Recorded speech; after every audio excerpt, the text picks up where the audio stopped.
je vois que vous n'êtes pas ennuyé durant vos 20 ans de mandat à la mairie. Est-ce que vous auriez une dernière histoire à nous confier? Violente, bien sûr. Justement, oui, buvez. En parlant de dernière histoire, Oui. parce que ça me donne soif, une fois j'étais allé au conseil municipal de notre ami Jacques Dufresne, là, et il avait un avantage, il avait le réfrigérateur avec le vin blanc dans la salle du conseil municipal. C'était bien, je suis reparti bourré, mais la réunion a été constructive. À la vôtre. Justement, il y a un endroit à Créon où j'ai beaucoup passé de temps, c'est au Café des Sports. Et au Café des Sports, quand vous rentrez, il faut vous méfier, parce que sous l'escalier à droite, il y a un personnage redoutable. Roberto. Est-ce que vous connaissez Roberto? Oui. Ah ouais, je vois Charlie, il y va souvent. Il y en a plein, Charlie Zerbib, il y est souvent avec Roberto.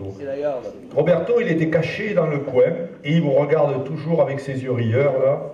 Et il vous voit arriver, il ne sait pas trop comment il va vous prendre, et ce matin-là, il me dit « Jean-Marie, j'ai une question à te poser. » Alors, quand Roberto a une question à vous poser, et qu'il ne vous engueule pas, c'est mauvais signe. Il me dit « Est-ce que tu préférerais avoir la maladie d'Alzheimer ou la maladie de Parkinson ?» Alors, quand vous arrivez au café, que vous commencez comme moi à trembler, vous êtes hésité, et d'autant plus que souvent vous prenez un rosé de chez Bailey d'ailleurs, parce qu'on boit que du rosé de chez Bailey, de la Montagne au fait, et vous pouvez voir que je compare. Il est goûteux celui-là. Hein. Et donc, il me regarde comme ça, et je me dis, oulala, qu'est-ce que je réponds? Oh, je lui dis, tu sais, les deux sont pires. Ah non, il me dit, les deux sont pas pires. Hein.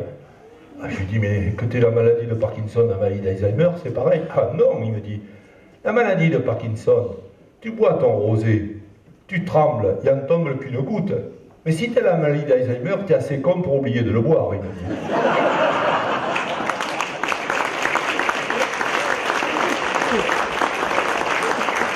Réfléchissez à ça. Ce gars-là est un philosophe. C'est un philosophe. Et donc, moi, je veux vous dire quelque chose, monsieur le journaliste. Pensez à ça. Pensez toujours que c'est au café que vous apprenez les meilleures choses de la vie. Un maire qui ne va pas au café est un maire dangereux.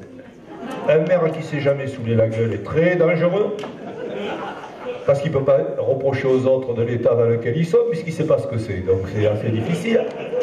Et moi, je vais vous dire quelque chose de très précis, c'est que ne croyez à rien. Les politiciens sont tous des menteurs.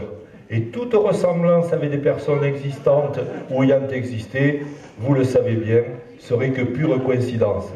Excusez-moi, il faut que je rentre, parce qu'il y a l'épluchage des légumes à l'EHPAD et je me suis inscrit à l'atelier navet.